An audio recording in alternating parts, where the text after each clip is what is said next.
Hey guys, Eric here from Bloke Games.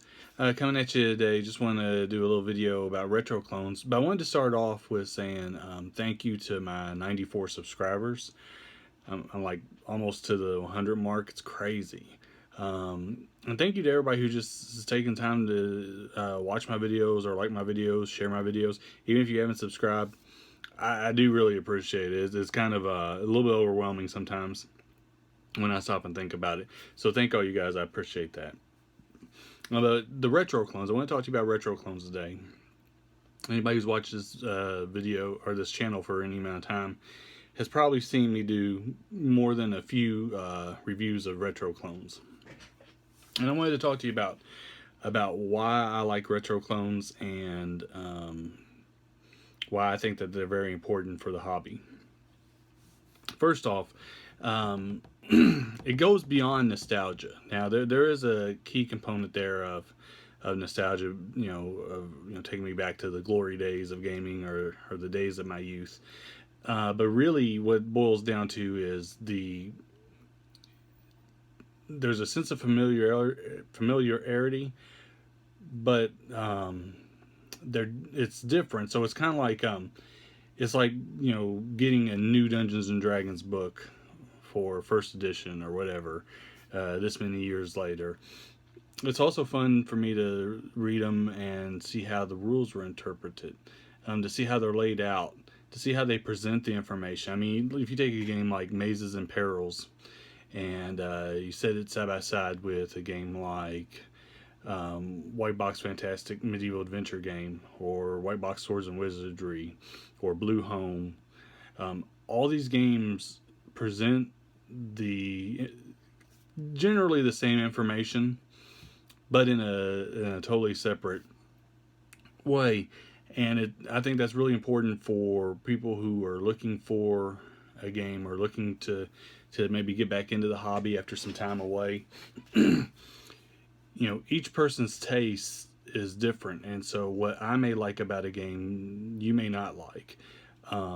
But with the variety of retro clones that are out there, it's easy to jump right in and to find one that fits, your taste, your preferences. That really speaks to you. Plus, thanks to the open gaming license and the ability to, for us to use these retro clones, and to publish this material. And with the plethora of people who are doing it, the price is usually fairly buyer friendly. So it doesn't cost a lot of money most of the time for these retro clones.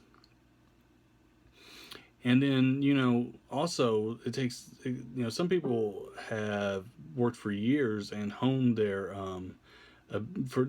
house rules down to, an exact science into what turns into a really awesome game. And for them to be able to present that and someone else to give that a shot is amazing. Also, I really like when they take the idea of a retro clone and totally flip it on its head.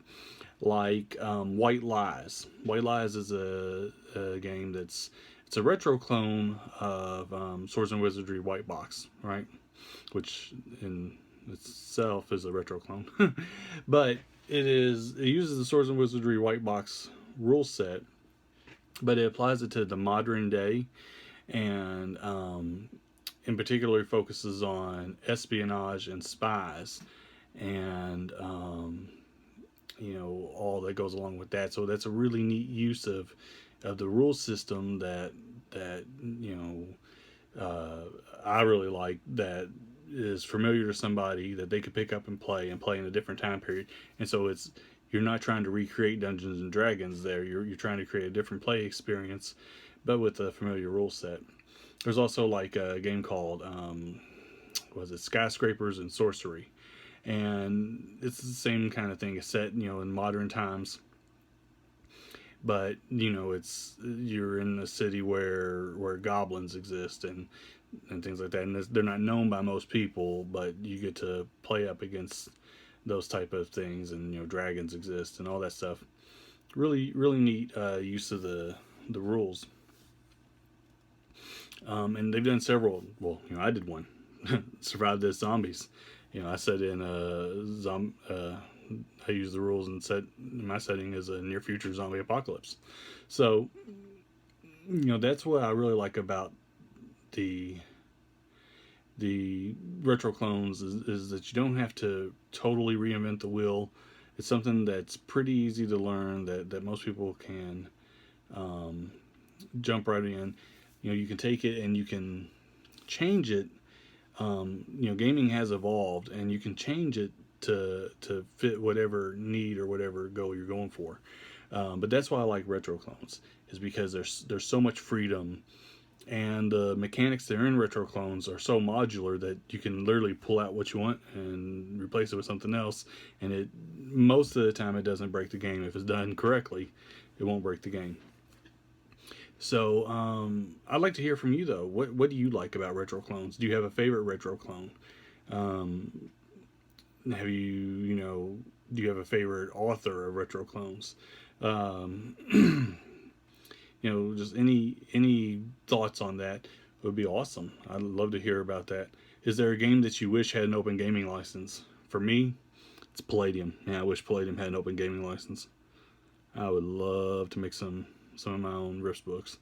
But with that being said, that's all I got for you guys today. I hope that everybody's having a wonderful day, and I look forward to making some more videos for you. Have a good one.